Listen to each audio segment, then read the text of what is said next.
Nous sommes soldats, combattants pour crier sur le nom de Jésus, nous conquérons. Nous sommes vaillants, Vaillants, c'est de la parole au nom de Jésus, nous conquérons. Nous sommes vaillants, Vaillants, cités à dessein au nom de Jésus, nous conquérons. Nous sommes vaillants, Vaillants, cités à dessein au nom de Jésus, nous conquérons. Quels qu'ils soient les effets, Nous conquérons au nom de Jésus, nous conquérons. quels qu'ils soient les menaces, Nous conquérons au nom de Jésus, nous conquérons. quels qu'ils soient les mensonges, Nous conquérons au nom de Jésus, nous conquérons. quels qu'ils soient l'adversité,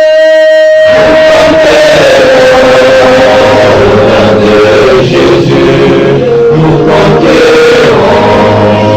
nous sommes vaillants, Vaillants, cités à dessein au nom de Jésus, nous conquérons. Nous sommes vaillants, Vaillants, cités à dessein au nom de Jésus, nous conquérons. Nous sommes vaillants, Vaillants, c'est de la parole au nom de Jésus, nous conquérons.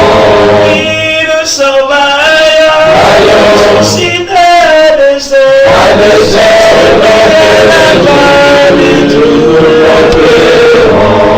quels qu'ils soient les mensonges,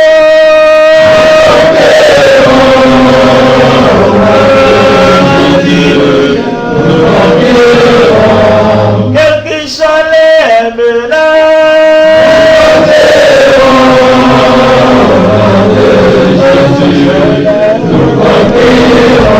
quelle qu'ils soient l'adversité,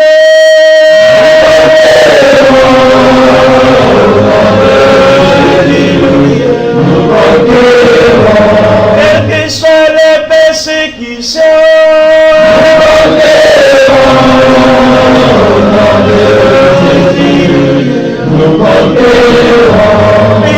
nous sommes vaillants, cités à dessein au nom de Jésus, nous conquérons. nous sommes vaillants, c'est de la parole Nous conquérons. nous sommes vaillants, cités à dessein au nom de Jésus, nous conquérons. nous sommes vaillants.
Les pharisiens et les sadducéens abordèrent Jésus et pour l'éprouver, lui demandèrent de leur faire voir un signe venant du ciel.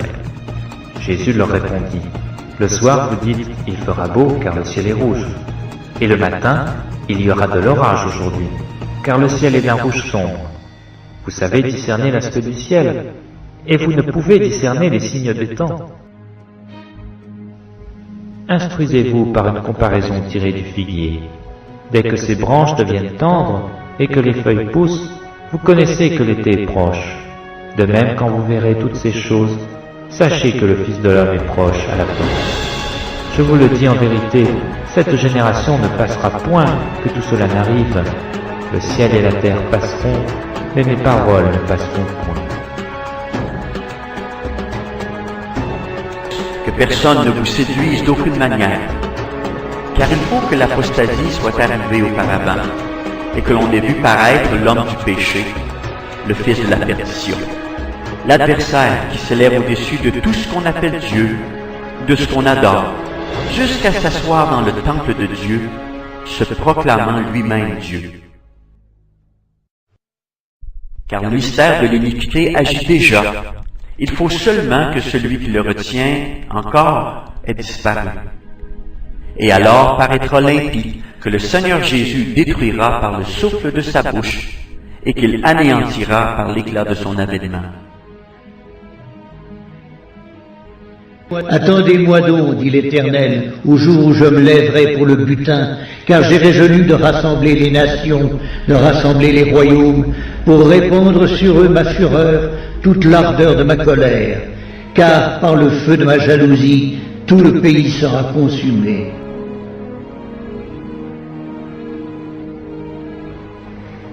Le grand jour de l'Éternel est proche, il est proche, il arrive en toute hâte. Le jour de l'Éternel fait entendre sa voix et le héros pousse des cris amers. Ce jour est un jour de fureur, un jour de détresse et d'angoisse, un jour de ravage et de destruction, un jour de ténèbres et d'obscurité, un jour de nuée et de brouillard. Un jour où retentiront la trompette et les cris de guerre contre les villes fortes et les tours élevées. Je mettrai les hommes dans la détresse et ils marcheront comme des aveugles parce qu'ils ont péché contre l'Éternel. Je répandrai leur sang comme de la poussière et leur chair comme de l'ordure. Ni leur argent ni leur or ne pourront les délivrer au jour de la fureur de l'Éternel. Par le feu de sa jalousie, tout le pays sera consumé, car il détruira soudain tous les habitants du pays.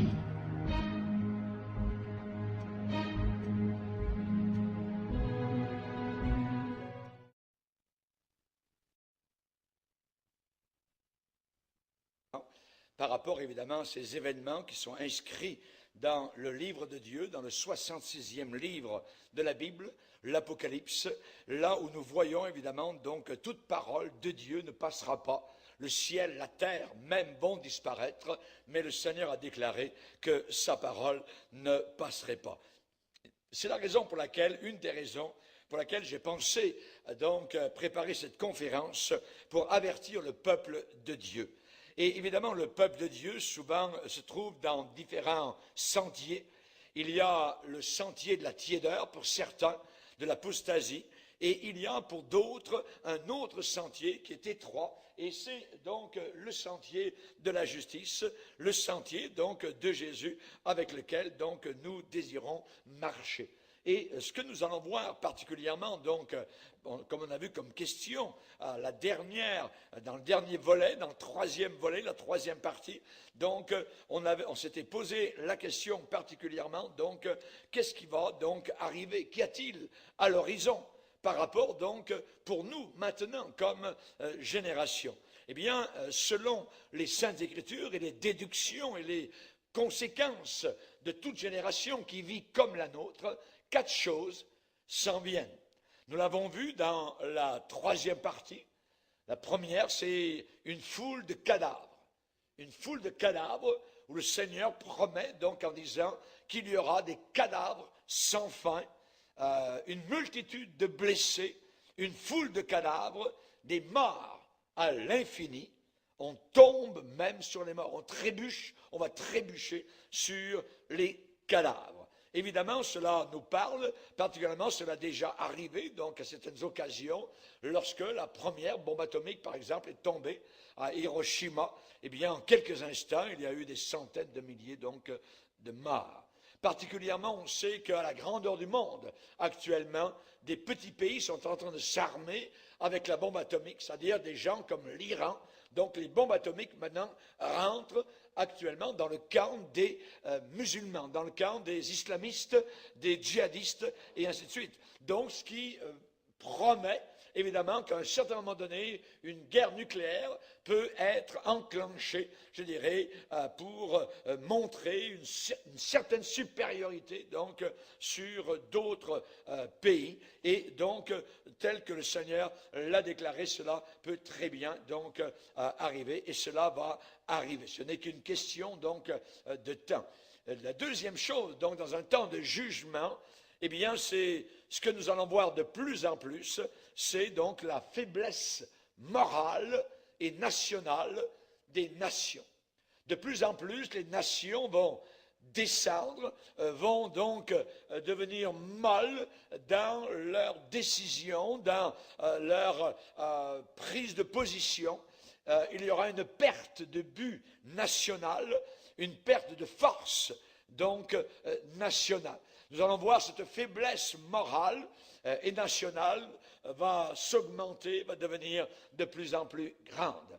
Par exemple, le Seigneur, par rapport à ses jugements, dans Naoum, au chapitre 3 et au verset 5, particulièrement, donc, déclare, « Voici ton peuple, ce sont des femmes au milieu de toi, les portes de ton pays s'ouvrent à tes ennemis, le feu consume tes verrous. » Et c'est le Seigneur, dans Naoum 3, verset 4 et 5, où il dit, c'est à cause des nombreuses prostitutions de la prostituée, pleine d'attraits, habile enchanteresse. On parle ici donc de drogue, puisque l'enchantement, c'est le même mot, donc c'est pharmakeia en grec, qui est relié donc à la drogue, qui vendait les nations par ses prostitutions et les peuples par ses enchantements.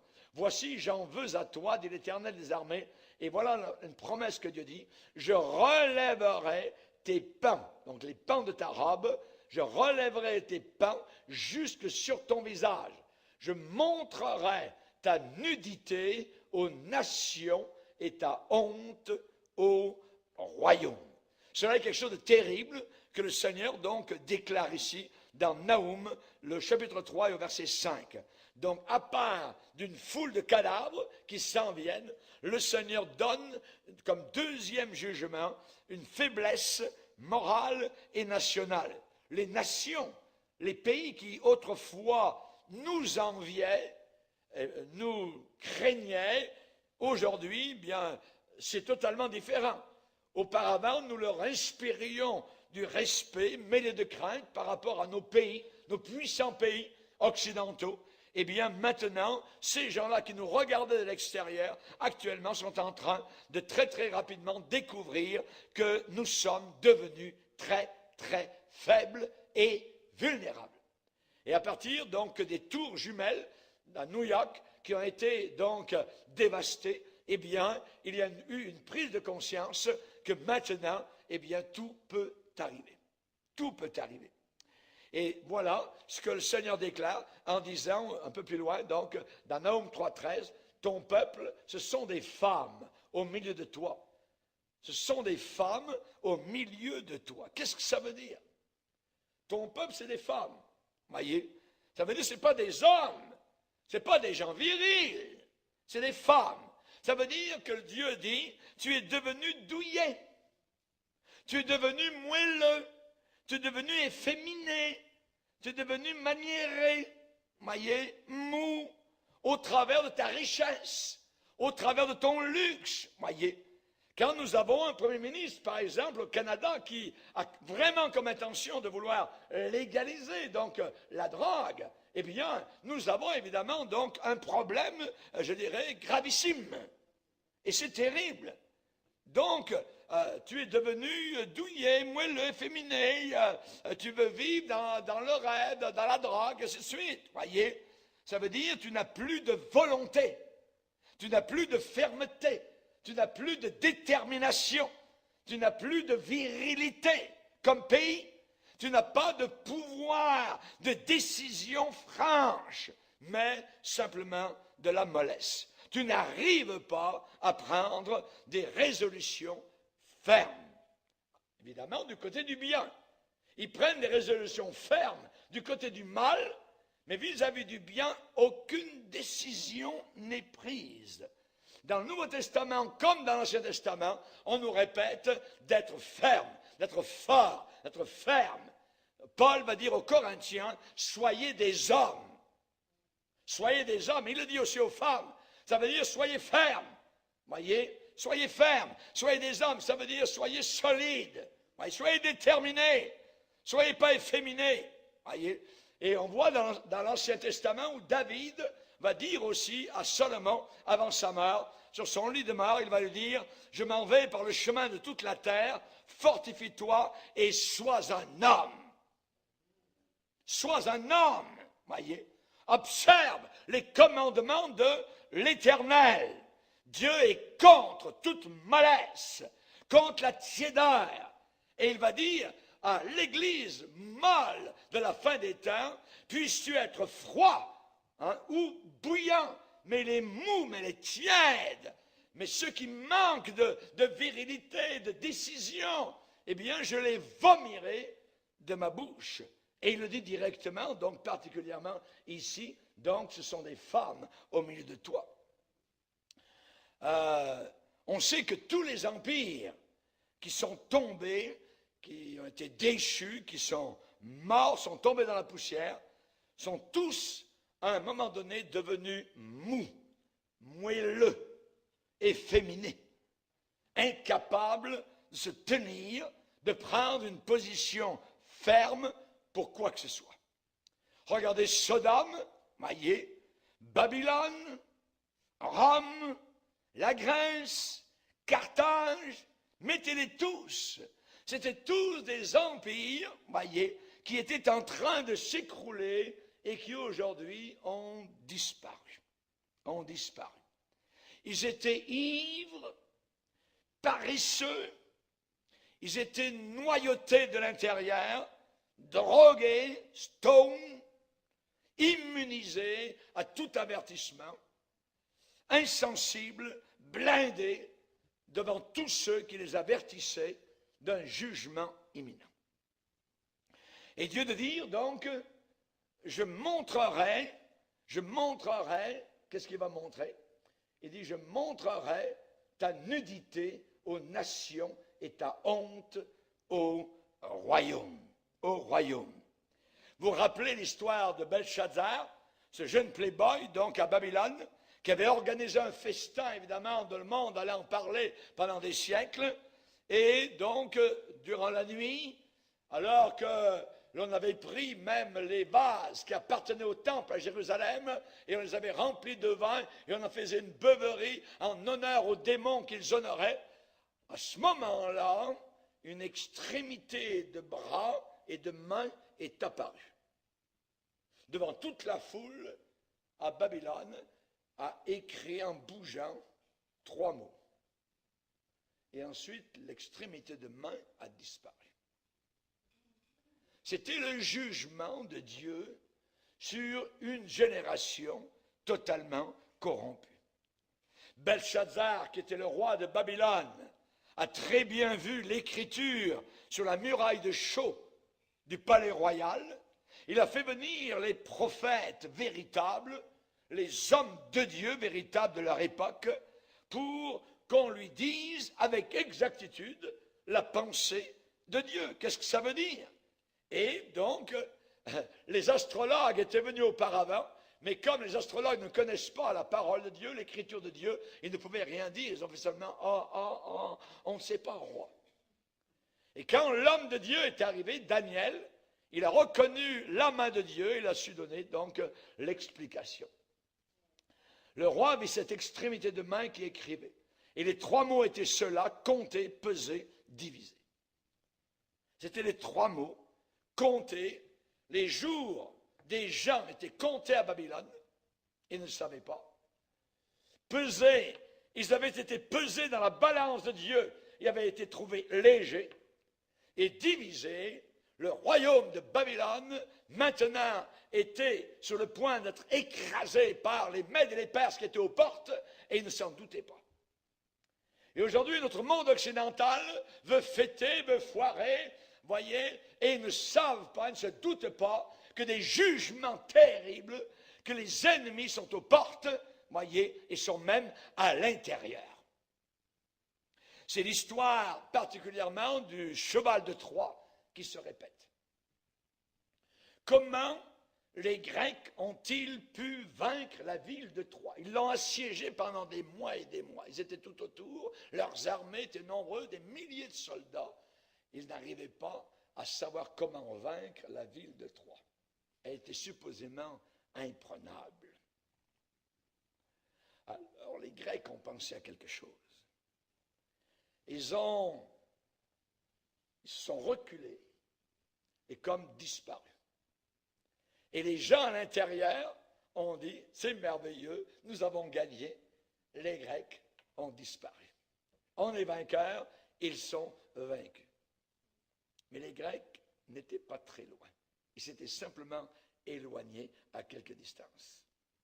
Et pendant ce temps-là, ils ont fait la construction d'un cheval en bois, un immense cheval en bois, qui était creux à l'intérieur. Et un jour, les Troyens ont simplement vu,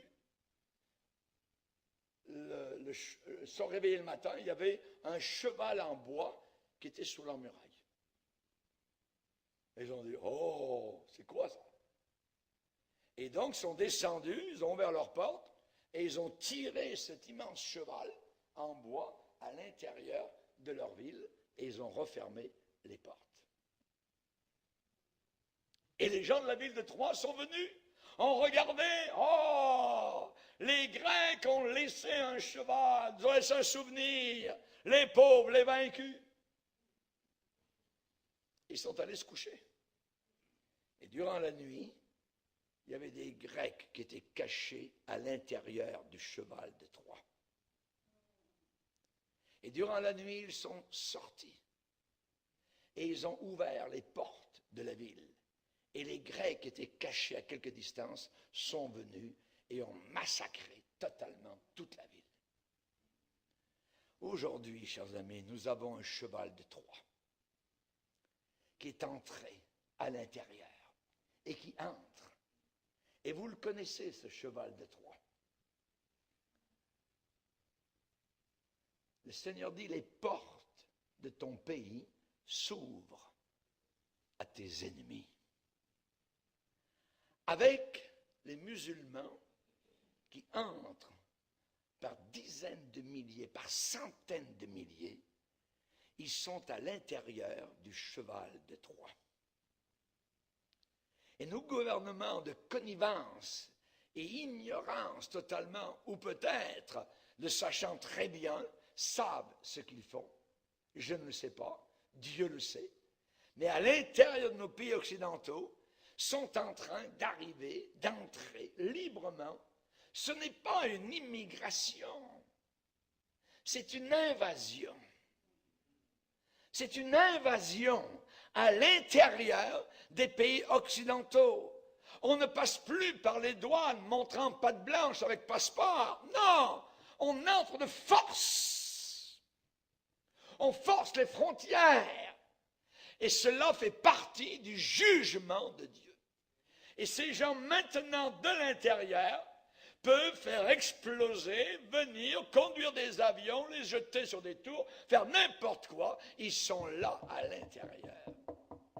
Ils ne se soumettent pas à nos lois. Ils ne veulent pas se soumettre. Et nous leur disons, si vous ne voulez pas vous soumettre, allez-vous-en. Allez-vous-en. Si vous venez comme immigrants reçus, alors nous sommes heureux de vous accepter. Et nous serons bénis pour le travail que vous ferez et vous participerez à la vie du pays. Mais si vous venez pour essayer dans quelques années de nous placer la charia sur notre dos, alors nous vous disons, allez-vous-en. Si vous n'aimez pas nos lois, si vous n'aimez pas notre manière de vivre, si vous n'aimez pas notre mode, alors vous n'êtes pas bienvenus. C'est aussi simple que cela. Les portes de ton pays s'ouvrent à tes ennemis. Le Seigneur l'a déjà dit il y a longtemps. Et nos portes sont ouvertes. Le cheval de Troie est à l'intérieur. Vous pouvez aller demain dans un magasin, une grande surface, et vous allez dans l'éternité. Parce qu'un fou, une folle, sous sa robe aura placé des armes, vous tuera, soit avec une kalachnikov, ou se fera elle-même exploser. Savez-vous que les islamistes, lorsqu'ils immigrent dans un pays, s'ils meurent pendant l'immigration, le Coran leur dit qu'ils vont au ciel. Parce qu'ils ont voulu immigrer et apporter dans le pays l'islam et essayer de placer la loi charia. Pas étonnant qu'ils n'ont pas peur de mourir. Leur livre le leur dit. Belshazzar a vu. Il a vu cette extrémité de main. Il est dit dans Daniel, pendant la fête, pendant la fiesta, à ce moment-là apparurent les doigts d'une main d'homme. Et ils écrivirent. Dieu sait écrire. En face du chandelier, pour que tout le monde le voit bien, sur la chaux de la muraille du palais royal. Et le roi vit cette extrémité de main qui était en train d'écrire. Peser, compter, diviser. Actuellement, notre génération ne se doute pas qu'il y a un tic-tac, un compte à rebours est parti depuis le ciel vis-à-vis des événements de la terre. Et chers amis, quand le roi Belshazzar a fait venir Daniel et que Daniel lui a dit la vérité, voyez, le roi et ses hommes, qu'est-ce qu'ils ont répondu à l'homme de Dieu? Ils ont répondu, oui, c'est vrai. Puis, ils sont retournés directement au parti.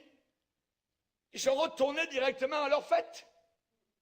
Aucune repentance. Et quelques heures plus tard, le roi était mort. Il était en enfer. Les Mèdes et les Perses étaient aux portes.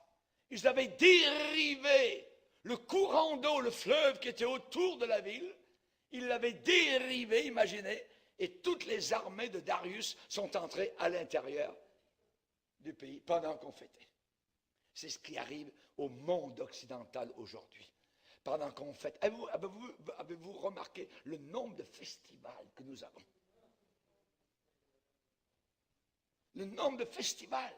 Les Romains à Rome, avant leur destruction, avaient des centaines de journées de fêtes par année. Ils ne travaillaient pas, c'était les esclaves qui travaillaient, qui amenaient le pain de l'extérieur, qui travaillaient les champs. Les Romains, eux, ils étaient devant leur écran. Ils étaient donc au forum, ils étaient à la fête, en train de convoiter, de regarder les jeux, ainsi de suite. Ils s'amusaient. C'était juste avant leur destruction.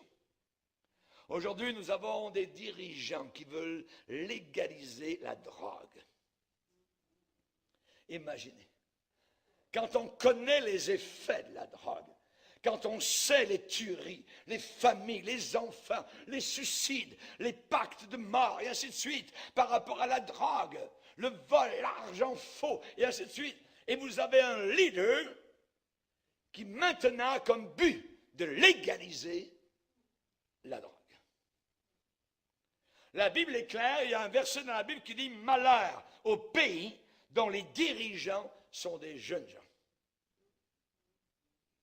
Les mots directs, c'est Ecclésias chapitre 10, verset 16. « Malheur à toi, pays, dont le roi est un enfant. » Nous avons un dirigeant en culotte courte. Les portes de ton pays s'ouvrent à tes ennemis. Ça veut dire qu'elles sont ouvertes à tes ennemis. Et cela fait partie du jugement. Les seigneurs de la drogue, du Cambodge, de la Colombie, du Mexique, du Pakistan, sont en train de rire totalement de nos patrouilles douanières. nos frontières sont si fragiles, sans aucune solidité, si faibles. On nous montre à la télévision que nos frontières sont, c'est costaud, on arrête monsieur un tel, madame un tel. La drogue elle rentre par kilo et par kilo, donc chaque jour. Dieu a déchiré, il a détruit, il est en train de faire écrouler nos murs et nos murailles. Savez-vous que pendant des années, Castro a fait rentrer aux États-Unis d'Amérique des milliers de prisonniers et d'espions? Obama, rappelez-vous, voulait légaliser des centaines de milliers de personnes sans papier, illégaux. Cela fait partie, évidemment, du jugement de Dieu. Les islamistes rentrent partout en Europe. Les portes de ton pays s'ouvrent à tes ennemis. C'est vrai que certains réfugiés étrangers sont OK, on n'a pas de problème, merci Seigneur. Certains même sont des chrétiens, très pieux. Mais pour, je dirais, un seul bon, vous avez 10 méchants, incluant des meurtriers, incluant des violeurs. Déjà en Allemagne, des personnes sont entrées dernièrement, vous avez entendu tous les viols qui ont eu lieu durant certaines fêtes. Ils sont en train d'entrer dans le monde occidental. À leurs yeux, la femme ne vaut absolument rien, pas plus là-bas, en Afghanistan, au Pakistan ou aux Indes, qu'ici, dans nos pays occidentaux. Ils viennent avec le même esprit. Dans certains pays, les pushers de la drogue sont les seuls capables d'avoir suffisamment d'argent pour payer le passage d'une traversée. Le prophète Nahum a dit que ces gens-là sont venus, sont arrivés avec une épée pour tuer et pour détruire. Je répète, pas des immigrants, des envahisseurs. Un jour, j'ai parlé avec une femme de pasteur en France. Elle m'a raconté cette histoire autour de la table. Elle m'a dit, j'étais dans un supermarché et j'ai vu une dame islamiste qui s'est approchée de moi. J'étais en train de regarder des robes. Et cette femme islamiste m'a interpellé dans les yeux. Elle m'a dit, vous les Français, vous n'êtes plus chez vous. Nous allons vous chasser de chez vous. Elle a dit, j'étais interloqué. Comment ça? Mais l'idée derrière ça, c'est ce qu'on appelle la guerre des berceaux. Ils arrivent seulement faire des enfants, des enfants, des enfants, des enfants. Ensuite, tirer tout l'argent du gouvernement, toutes les ressources qu'on peut avoir, n'importe à quel endroit, tout ça, s'en servir. Généralement, ne pas travailler, mais avoir des enfants et des enfants. Quand vous avez une dizaine d'enfants, vous pouvez vivre aisément et facilement dans nos pays. Et ils le savent. Chers amis, pourquoi viennent-ils généralement pour porter le drapeau de l'islam dans d'autres pays du monde? Pour établir certains quartiers, même à Londres, en Angleterre, déjà sont sous la loi de charia. C'est déjà fait. Les portes de ton pays s'ouvrent à tes ennemis. Cette immigration est un cheval de Troie. Troisièmement, qu'est-ce qui arrive quand Dieu commence à juger? Eh bien, un baptême de saleté et d'impureté. C'est la troisième chose. Dieu dit, je jetterai sur toi des impuretés. Ça veut dire une saleté abominable. Je ferai retomber vos abominations sur vous. Nahum chapitre 3, verset 6. Je t'avilirai, ça veut dire je te couvrirai d'infamie. Je te donnerai un spectacle. Ça veut dire je vous rendrai un exemple de mes vengeances. Osterwald va déclarer, je te ferai être comme de l'ordure. C'est le troisième jugement. Une multitude, premièrement, de corps, de cadavres. Ensuite, deuxièmement, faiblesse morale et nationale. Troisièmement, un baptême, un plongeon de saleté, d'immoralité, d'impureté. comme Ninive, nous sommes devenus la honte et la disgrâce du monde entier. Nous, le monde occidental. Le reste du monde est en train de rougir devant notre méchanceté. On rougit de nous en Asie, on rougit de nous en Afrique, quand ils nous regardent. Allez au centre de Montréal en plein été, allez au centre de New York, de Paris, d'Amsterdam, de Londres. Nous étions à Oslo avec mon épouse il y a quelques mois, à l'aéroport d'Oslo. Un pénis était à peu près à 10 pieds de hauteur, voyez, et large à peu près comme ça, en plein milieu de l'aéroport, où des milliers de passagers vont et viennent. Nous avons vu des gens sur la carte Johansgate, la rue principale d'Oslo, un homme marchait tout nu, complètement libre, au milieu de la foule. Des centaines de personnes sont là. Personne ne dit rien. La police est là, regarde, et ne dit absolument rien. Le reste du monde est en train de rougir. Chers amis, allez à New York à la tombée de la nuit, en plein été. Vous allez repartir chez vous et vous allez dire, j'ai marché directement en plein enfer. C'est arrivé à un homme d'affaires polonais qui était en visite à New York et un pasteur chrétien lui a fait visiter certains endroits. Quand ils sont revenus, l'homme a dit, c'est terrible. J'étais comme en train de marcher directement dans l'enfer. Il avait les larmes aux yeux. Il a demandé au pasteur, s'il vous plaît, voulez-vous me faire sortir d'ici? Je veux m'en aller. 42e rue à New York. C'est abominable. Abominable. Sophonie, chapitre 2, verset 15, a dit, voilà donc cette ville joyeuse qui s'assied avec assurance, avec tant de fierté, et qui dit en son cœur, moi, rien que moi, je suis unique, avec insouciance. Et quoi? Elle est en ruine. C'est un repère de bêtes. Comment a-t-elle été changée en un désert, en une retraite de bêtes sauvages? Tous ceux qui passeront proche d'elle siffleront, agiteront la main, des gestes pleins de mépris, l'insulteront avec des sifflements. Dans Sophonie, chapitre 3, versets 1 à 4, malheur à la ville rebelle et souillée. Et Dieu parle de ses chefs, ça veut dire les leaders. Il parle des juges. Quelle corruption dans les cours de justice. Les prophètes, ça veut dire les hommes de Dieu, les sacrificateurs, qui sont supposés parler du Seigneur, dévoiler le péché. Dieu les dévoile. Israël, à cette époque-là, était tellement devenu méchant que même les païens, les filles des Philistins, ont rougi de ta conduite criminelle. Rendez-vous compte. Ézéchiel, chapitre 16, verset 27. Les filles des Philistins, les filles des païens ont rougi de ta conduite à toi. Tu connais le droit chemin. Tu t'es conduit en abominable.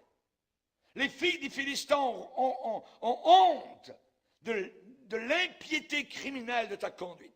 La corruption d'Israël à cette époque était pire que celle de Sodome. Et dans Ézéchiel 16, verset 47, tu as été plus corrompu qu'elle dans toutes tes voies. Rendez-vous compte. Dieu dit, plus corrompu que Sodome et Gomorrhe. Plus corrompu. Moïse avait averti Israël que le péché amènerait la dévastation, la désolation. Lévitique 26, 32, je dévasterai le pays, vos ennemis qui l'habiteront en seront stupéfaits. Nos pays actuellement occidentaux expérimentent un baptême de saleté, de pourriture, de corruption, de pornographie abominable. Que de chrétiens sont poignés par la pornographie. Nahum a peint une image de Dieu tellement en fureur, tellement en colère, que Dieu a dit, je vais jeter la saleté, de la boue, du fumier sur ces nations méchantes. Tu aimes ça, tu vas en manger. C'est ce que Dieu déclare. Rendez-vous compte, nos parades gays, voyez, avec nos élus, nos maires, nos mairesses en tête. Nous sommes en train de couler littéralement, sombrer sous un déluge de pornographie. Et c'est maintenant un business de multimillions d'euros et de dollars. Auparavant, cela a été importé d'ailleurs, mais maintenant c'est répandu et exporté dans le monde entier. Auparavant, l'Amérique, je dirais, exportait des missionnaires. On partait pour aller porter l'évangile aux quatre coins de la terre. Les gens étaient perdus, ne connaissaient pas Jésus. Maintenant, nos pays exportent la pornographie. Les shows de télévision abominables, Internet, les films DVD, c'est un jugement sur les grenouilles dans le pays d'Égypte. Il y en avait partout, partout, jusque dans la chambre de Pharaon. Nos pays ont développé un appétit pour la perversion, pour le sadomasochisme. Il y a des émissions en plein jour abominables, des feuilletons à l'eau de rose, remplis de saleté, toujours une scène de lit. C'est véritablement de smut, des indécents, de l'impudicité, malpropreté, obscénité, impureté, fornication, homosexualité. La télévision est devenue actuellement une écluse ouverte à ce torrent d'excréments, de crasse et d'ordures. Dieu permet à nos pays de vivre ce qu'il a déjà fait à Israël, après avoir, Israël, rappelez-vous, avait convoité la chair dans le désert. Il voulait de la viande. Regardez, tu veux de la viande? Tu n'es pas satisfait avec la manne? Attends. Aujourd'hui, les chrétiens ne sont pas satisfaits avec la parole de Dieu, ne sont pas satisfaits avec la manne de Dieu. Ils n'aiment pas suffisamment la parole du Seigneur. Alors Dieu dit, je vais te remplir. Je vais te remplir de viande, je vais te remplir de chair, je vais te remplir de porno. Tu vas en manger, ça va te sortir par les oreilles. Dieu dit dans Nombre 11, vous en mangerez. Non pas un jour, ni 2 jours, ni 5 jours, ni 10 jours. Vous en mangerez jusqu'à ce qu'elle vous sorte par les narines et que vous en ayez du dégoût. Car vous avez rejeté l'Éternel. États-Unis, Canada, Europe sont reconnus pour être des pays où tout passe. Il n'y a plus quasiment aucune restriction. Les enfants de 11-12 ans sont des violeurs. Les filles enceintes à 12 ans, puis avortées. Lot a vécu cela déjà. Et il a dit qu'à Sodome et Gomorrhe, les hommes étaient sans frein dans leur dissolution. Aucun freinage. Nos pays sont en train de jouer le rôle de prostituées. Ils légalisent l'homosexualité, le mariage pour tous. On paye nos taxes pour le transgenre, changement de sexe d'une personne à une autre,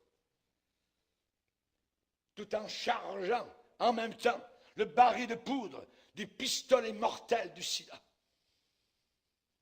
Notre génération se moque, en train de rire, en train de descendre vers l'enfer, en riant, se moquant. Festival, festival. Qui aujourd'hui a peur du sida? Plus personne. Il y avait une étoile de cinéma, une star, qui a déclaré que 12 de ses meilleurs amis sont morts du sida. Mais cette personne qui l'a déclaré n'avait pas du tout l'intention de changer ses voix. On va continuer. Aveuglement. Et la 4e chose qui arrive quand un pays est sous un jugement, c'est une grande dépression économique. Dieu ensuite touche au portefeuille. Avec aucun échappatoire. Beaucoup n'aiment pas entendre parler de la chute économique qui s'en vient. Mais une chute terrible économique est en train de se préparer. Ceux qui ont vécu la dépression des années 1920-1930 s'en souviennent et s'en sont souvenus toute leur vie. Et quand on parle de cela, ça fait peur aux Nord-Américains. Nous ne faisons pas uniquement face juste à une autre récession de plus qui va durer un peu de temps et ensuite tout repart comme à l'habitude. Mais attention, devant nous, nous avons la dernière grande dépression qui s'en vient. Cela est arrivé dans le passé à toute société, à tout empire qui a été placé dans les mâchoires du jugement, des douleurs du jugement, des affres du jugement.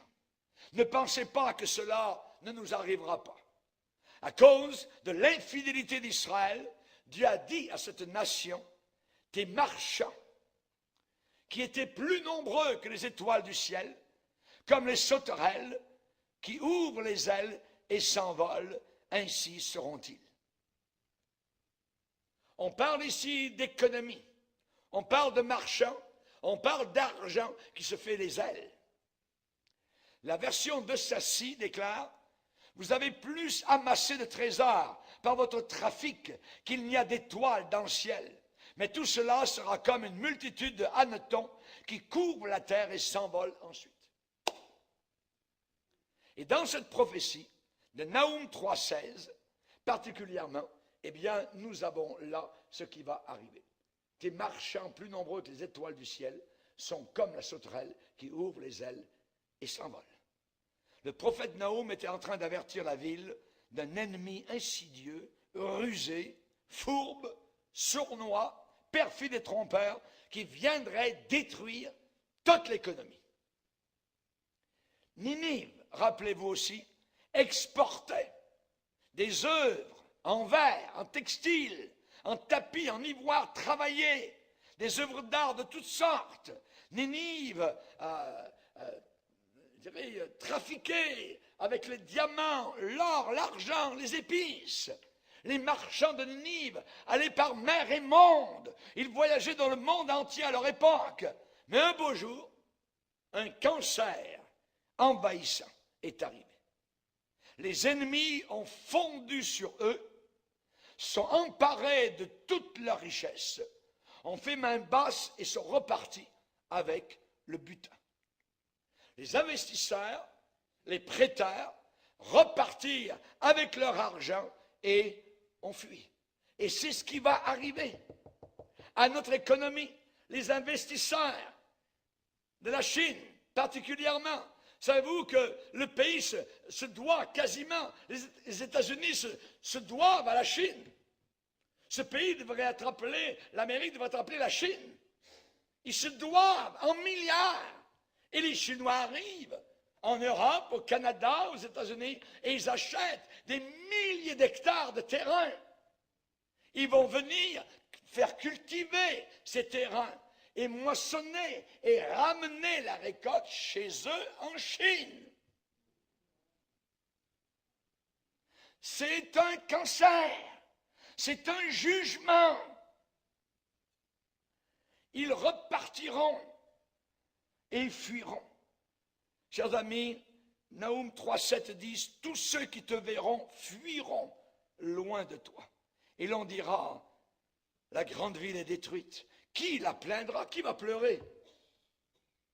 Qui va pleurer sur une métropole qui était remplie de pourriture, de saleté, de mécréants, de voleurs, de tueurs? Personne ne va pleurer. Qui se lamentera? Qui sera touché par votre malheur, dit le Seigneur? Où te chercherai-je des consolateurs? Où trouverai-je un homme qui vous console? Naoum 3,19. Tous ceux qui entendront parler de toi taperont des mains sur toi. Car quel est celui que ta méchanceté n'a pas atteint? Ça veut dire qu'ils vont applaudir à ton malheur. Ils seront heureux. Les pays occidentaux n'arriveront plus à financer leur énorme dette. Tout va tomber, tout va s'écrouler. La bourse, commerce, comme un jeu de domino. Touc. On a commencé à y goûter en 2008. Puis, tranquillement, mais le monde a tremblé. Le monde a eu peur, très peur. Les gens en bourse, certains sont suicidés, certains ont perdu des millions de dollars en l'espace de quelques secondes. Un jour, on dira, selon Lamentation, Jérémie, chapitre 3, verset 17, l'Éternel a exécuté ce qu'il avait résolu. Il a accompli la parole qu'il avait dès longtemps arrêtée. Il a détruit sans pitié. Il a fait de toi la joie de l'ennemi. Il a relevé la force de tes oppresseurs. Il a fait en sorte que ton ennemi se réjouisse sur toi, sur ton malheur. J'aimerais vous dire aussi que le marché immobilier va s'écrouler. Le marché immobilier va s'écrouler. Sophonie a averti Ninive, nous le voyons dans les Écritures. Dans Sophonie chapitre 2, verset 14, la dévastation et la désolation sera sur le seuil. Chaque mot de la Bible veut dire ce qu'il veut dire. Sur le seuil, la dévastation sera sur le seuil. Qu'est-ce que ça veut dire? Le seuil, c'est le seuil de la maison. Le seuil représente les demeures, les habitations. Et chers amis, actuellement nous avons déjà des gratte-ciels qui sont habités par des itinérants. Sophonie a averti en prophétisant qu'il y aurait des bâtiments vides, avec des oiseaux entrant et sortant, voyez, et qui voleraient au travers des vitres brisées. Tout est dans la Bible. Les détails sont là. Voyez. Dans Sophonie chapitre 2, verset 14, le pélican et le hérisson habiteront parmi les chapiteaux de ces colonnes. Des cris retentiront aux fenêtres. Les lambris de cèdre seront arrachés. Ça veut dire quoi? Ça veut dire que les oiseaux vont chanter dans les fenêtres. On a déjà vu des gratte-ciels complètement vides. À Montréal, à Toronto, oui, à Chicago, à Dallas, à Houston, à Denver. On a vu cela. Des villes en faillite. C'est une vision épouvantable. Une vision attristante et affligeante. Sophonie, 1er chapitre, verset 16, un jour où retentiront la trompette et les cris de guerre contre les villes fortes et les tours élevées. Les hautes tours de nos villes représentent quoi? L'orgueil. L'orgueil, la compétition. Qui bâtira la plus haute? Celle qui dépasse l'autre de quelques mètres, et ainsi de suite. Les hautes tours de nos villes, nos métropoles, représentent la cupidité, l'amour de l'argent dans notre société. Et le jour arrive où beaucoup de ces grandes, hautes et belles tours, eh bien, seront debout complètement vides, se délabrant. Comme des géantes remplies de squats, remplies de gens itinérants sans abri. Comme des pierres tombales, tombant en décadence. Question. Quand cela nous arrivera-t-il? Quand cela nous arrivera-t-il? Naoum parle de Ninive, au sujet de laquelle Dieu avait donné un commandement. Rappelez-vous ce sujet. Nous l'avons vu dans la 3e partie. Dieu avait dit, je préparerai ton sépulcre parce que tu es trop léger. Je préparerai ton tombeau parce que tu es trop léger. Ça veut dire tu es vil, tu es abject, tu es détestable, corrompu, pervers. Et je crois que Dieu a déjà commencé d'ordonner ses jugements prophétisés. Sophonie 1, verset 14, voici ce qu'a ordonné sur toi l'Éternel. Ça veut dire des ordres qui partent de Dieu. Oui. Et c'est déjà en action. Je pense que la roue a déjà commencé à avancer et à tourner. Les mots que j'entends, moi, actuellement, ici et là, c'est le mot accélération, c'est le mot vélocité, c'est le mot vitesse. Et Dieu a dit, à cette époque-là, Dieu dit, je hâterai ces choses. Ça veut dire ces choses vont arriver rapidement. Ça ne prendra pas beaucoup de temps. Ça va arriver en s'accélérant. Et c'est déjà en action. Ça veut dire le contact est déjà mis. L'allumage est en route. La flamme sera de plus en plus chaude et de plus en plus intense. Et ça va rejoindre et enflammer tous les segments de la société. C'est la raison pour laquelle, aujourd'hui, l'Église de Dieu est en train de dormir. Ceux qui se disent chrétiens, il suffit simplement de regarder avec quelle légèreté, avec quelle superficialité. Beaucoup de chrétiens prennent les choses de Dieu à la légère, sans changer. Entendent, entendent, entendent, entendent, et ne changent pas. Et nous allons terminer par nous poser une dernière question.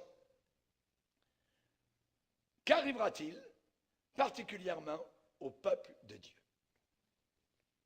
Dans ce temps, le véritable peuple de Dieu, le peuple de Dieu authentique, qui se bat, qui combat, qui se tient seul, s'il le faut, qui paye le plein prix de la consécration au Seigneur. À quoi allons-nous faire face? Eh bien, nous sommes poussés et dirigés vers la parole de Dieu pour découvrir ce que Dieu a déclaré dans le passé et ce que Dieu a accompli dans le passé avec son peuple au milieu de telles circonstances que j'ai décrites au travers des 4 volets de cette grande conférence. Simplement, sondons les Écritures. Noé et sa famille, dans une génération semblable à la nôtre, ont-ils échappé au déluge? Furent-ils préservés? La réponse est positive. Amen. Oui. Daniel et ses amis hébreux à Babylone ont-ils survécu à la fournaise ardente? Daniel, qui a passé une nuit avec les lions, le ventre vide, a-t-il survécu? Yes, oui. Est-ce que Lot et ceux qui écoutèrent les avertissements de Dieu ont péri à Sodome? Non. Ça veut dire, Dieu sait où se trouvent ceux et celles qui lui appartiennent. Et il sait les préserver et il sait les garder. Jésus n'avait-il pas averti les Juifs de fuir Jérusalem quand les armées envahissantes allaient approcher?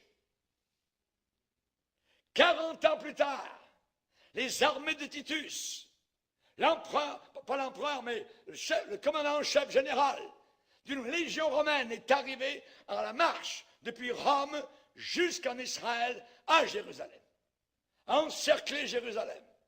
Ceux qui avaient été avertis 30 ans plus tôt ont fui vers les montagnes, ailleurs, et ont été épargnés. Et les autres ont été tués et massacrés. Il y a eu plus de 1 million de morts par les armées de Titus. Ils ont brûlé le temple, ils ont brûlé l'or qui coulait du temple par la chaleur, et ils ont ramassé cela. Jésus avait dit, il n'en restera pas pierre sur pierre qui ne soit renversée. Les Romains ont tourné, renversé toutes les pierres qui étaient là pour ramasser l'or en fusion qui était en train de couler. Ce que Jésus déclare arrive à la lettre. Il avait dit, quand vous verrez Jérusalem investie par des armées, sachez que la désolation est proche. Fuyez dans les montagnes, que ceux au milieu de Jérusalem en sortent, que ceux qui sont dans les champs n'entrent pas dans la ville. Ceux qui ont suivi l'avertissement de Jésus, eh bien, ont été préservés. Les autres ont été détruits. Jérusalem a été détruite et ceux qui obéirent échappèrent en se rappelant les avertissements du Seigneur. Et Dieu a donné un glorieux message, même à la méchante Ninive. Voyez, dans Naoum, 1er chapitre, verset 7, l'Éternel est bon, il est un refuge au jour de la détresse. Il connaît ceux qui se confient en lui. Alors, même au milieu de tout ce qu'il va annoncer, qui va arriver à Ninive, là, il y a la fleur, le lys qui jaillit sur le tas de fumier, la préservation. L'Éternel est bon, il est un refuge au jour de la détresse. Il connaît ceux qui se confient en lui. Aujourd'hui, j'ai parlé avec une Française, une Française, oui, mais aussi avec un Français, qui habite pas très loin de Boulogne-sur-Mer. Et j'ai déjà prêché à Boulogne-sur-Mer. Et durant la guerre, Boulogne-sur-Mer a été bombardée, a été quasiment totalement détruite. Les maisons, les rues, ainsi de suite. Les bombes tombaient de haut. Et il y avait une chrétienne. Et elle était dans sa maison. Et elle a prié le Seigneur. Préserve ma maison, préserve-moi. Et les bombes tombaient à droite et à gauche. Et quand j'étais à Boulogne-sur-Mer, que j'ai prêché, à La Réunion, une dame qui a vécu durant le bombardement m'a apporté une photo. Et sur la photo, Elle a dit, pasteur Bourgier, regardez, c'est ma maison. Et la maison est là, toute seule, au milieu de tous les débris. Toutes les maisons tout autour ont toutes été totalement dévastées et détruites. Et le Seigneur a préservé l'unique et seule maison où la chrétienne a demandé l'aide du Seigneur. Et la photo est là. Et aujourd'hui, je parlais avec ce Français, voyez, qui est dans la région du Touquet, et il va, je pense, à Boulogne-sur-Mer, et il a dit, pasteur, vous avez prêché à Boulogne-sur-Mer? Parce que la dame où je vais à la réunion m'a montré la photo que vous avez vue. Cette photo où il y a son unique maison qui n'a pas été bombardée durant le bombardement, donc durant la guerre. Elle dit, c'est merveilleux. Il ne savait pas que j'avais prêché à cet endroit-là, voyez. Et j'aimerais vous dire que Dieu préserve. Dieu sait, Dieu connaît, il sait où sont ses brebis. Hein, et quand on l'invoque, il est capable de nous garder. Il a gardé Noé, il a gardé Daniel, il a gardé les 3 amis hébreux de la fournaise ardente. Amen. Il a gardé les Juifs qui ont fui lorsque Titus est arrivé. L'Éternel est bon. Amen. Le diable va vous dire que Dieu est méchant. Dieu est méchant. Voyez. Dieu n'est pas méchant. Dieu n'est pas méchant. Quand vous avez évidemment en Asie, tous ces enfants parfois qui se font tuer, raz de marée, tout ça, vous dites Dieu est méchant. Mais non! Dieu les enlève et les emmène au ciel pour qu'ils ne soient pas dans les réseaux de prostitution ou encore donc violés, ainsi de suite. Donc Dieu préfère les emmener au ciel. Il faut voir les choses, nous comme chrétiens, d'une autre manière. Ce n'est pas un malheur. Un chrétien, un enfant qui meurt va au ciel. Il y a tellement de corruption dans le monde. Ceux qui ont écouté et obéi ont toujours été sauvés. Toujours. Son refuge, c'est une maison forte sur le roc. Psaume 31, versets 1 à 3. Éternel, je cherche en toi mon refuge. Que jamais je ne sois confondu. Sois pour moi un rocher protecteur, une forteresse. Voici comment nous serons gardés en sécurité. Psaume 31, verset 5. Tu me feras sortir du filet qu'ils m'ont tendu, car tu es mon protecteur. Psaume 31, 7 et 8. Je hais ceux qui s'attachent à de vaines idoles. Je me confie en l'Éternel. Nous devons prêcher un message urgent, c'est-à-dire se préparer actuellement pour ces jugements de Dieu qui s'en viennent. Il faut absolument établir notre cœur sur le rocher, stabiliser notre cœur, fixer notre cœur sur le rocher. Dieu accorde un refuge à ceux qui lui appartiennent. Remettez la garde, la protection de votre corps, de votre âme au Seigneur, qui est plein de bonté, qui est plein de grâce et de miséricorde. Seigneur, tu nous garderas, tu nous préserveras cette race à jamais. De quelle manière, je dirais, de quelle façon Dieu a-t-il l'intention de délivrer son peuple dans ces temps troublés? Je vais vous le dire franchement, je ne sais pas. Je ne suis pas Dieu. Dieu est omniscient. Mais avec lui, rien n'est impossible. Rien. Il est notre arche de secours. Il est notre arche de refuge. Pas besoin de craindre et d'avoir à se cacher, à courir en fuyant. Pas besoin de bâtir un abri anti-atomique. Voyons. La Bible dit, Isaïe 8, ne craignez pas ce que le monde craint, n'ayez pas peur. Voyez. Quand ces choses commenceront à arriver, redressez-vous. N'ayez pas les épaules penchées. Non, redressez les épaules. Voyez, redressez le menton. Redressez-vous, regardez en haut. Amen. Parce que votre délivrance, votre rédemption est proche. Alléluia. Gloire à Dieu. Il n'a pas dit c'est loin, il dit c'est proche, proche. C'est proche, proche. Et même si nous quittons ce monde à cause d'une explosion soudaine d'une bombe atomique, ce sera une délivrance immédiate d'un monde qui est totalement devenu insensé, fou, complètement sale. Appelez-moi comme vous voulez, prophète de malheur, appelez-moi un homme sans aucun sens de patriotisme, appelez-moi de toutes sortes de noms, mais je suis déjà citoyen d'un autre pays, la nouvelle Jérusalem, alléluia, qui est au-dessus de nous. Merci Seigneur.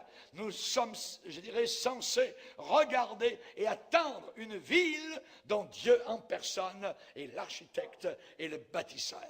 Amen. Je veux imiter mes pères dans la foi et mes mères dans la foi qui sont morts dans la foi.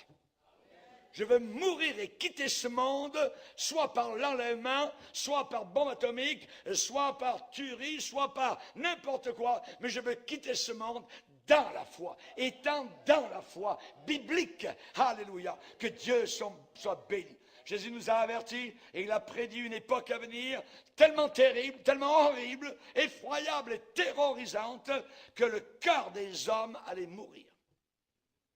Que le cœur des hommes, que les hommes allaient rendre l'âme de terreur. Ils feront des crises de cœur, voyez, dans l'attente de ce qui surviendra pour la terre, pour les horreurs qui sont préparées. Mais ensuite, il a ajouté quelque chose de merveilleux, voyez, quand ces choses commenceront à arriver, redressez-vous, levez vos têtes, look up and rejoice, car votre délivrance est proche. Alléluia! Gloire à Dieu. Seigneur, nous voulons te bénir et te glorifier. Nous voulons t'honorer et te remercier, car maintenant nous sommes inclus, Seigneur, dans ton amour. Nous te prions pour ceux et celles qui n'ont pas encore fait la paix avec toi. Nous te prions de les faire courber les chines en ta présence.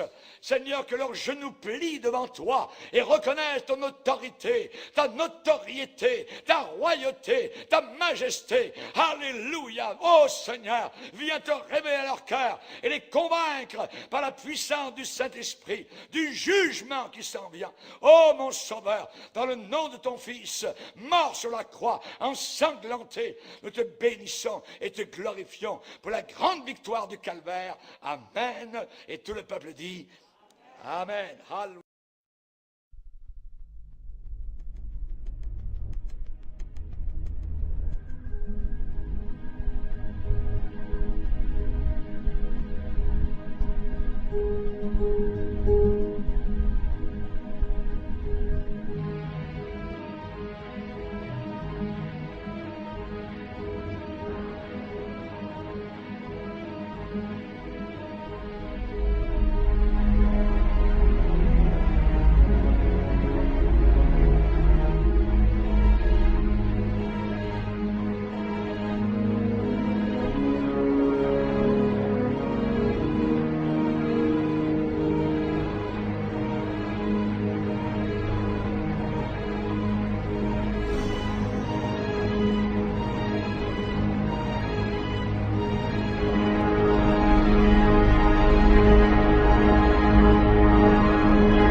En Jésus seul est mon espoir, lui ma lumière, ma force, mon chant, pierre angulaire, solide rempart, même quand l'orage devient violent.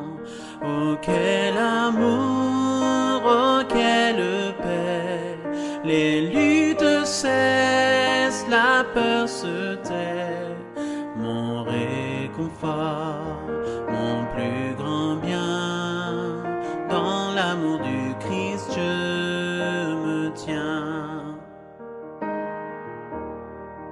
En Jésus Jésus seul, Dieu s'est fait chair dans un enfant. Oh quel mystère, ce don d'amour, de sainteté, haï par ceux qu'il vint sauver.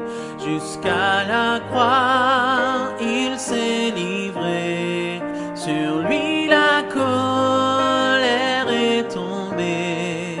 Tous mes péchés, il les a pris, par la mort de Jésus, je vis. Là dans la tombe, il reposait, lumière vaincue par les ténèbres. Quel jour glorieux, il apparaît, d'entre les morts il se relève, et sur ma vie, par sa victoire, le péché perd tout son pouvoir. Il est à moi, je suis à lui, racheté par le sang du Christ. Je vis en paix, je meurs sans crainte, gardé par la puissance du Christ. Du premier cri au dernier souffle, Jésus est maître de ma vie. Les plans des hommes ou du malin ne peuvent m'arracher de sa main, et qu'il revienne ou me rappelle, par la force du Christ je tiendrai. Les plans des hommes ou du malin ne peuvent m'arracher de sa main, et qu'il revienne ou me rappelle, par la force du Christ je tiendrai.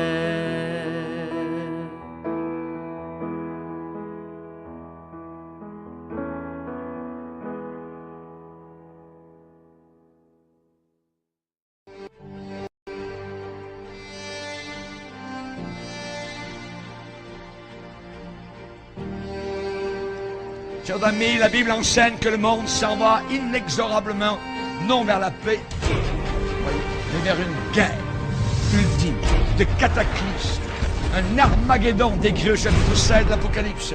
Et avant d'arriver au paroxysme, cet holocauste, les choses iront en se détériorant, les choses vont aller de mal en pire, le monde s'enfoncera toujours de plus en plus dans le chaos, la confusion et le péché. Plus on approchera de la fin, les guerres vont augmenter. Le taux de criminalité va monter en flèche. Les crises économiques seront de plus en plus graves. Les catastrophes naturelles sans précédent, tremblements de terre, inondations, famine, épidémies, pestilences, tout cela a été décrit dans la parole du Seigneur. Et toutes ces calamités marqueront le déchaînement de la colère de Dieu sur notre monde impie et rebelle.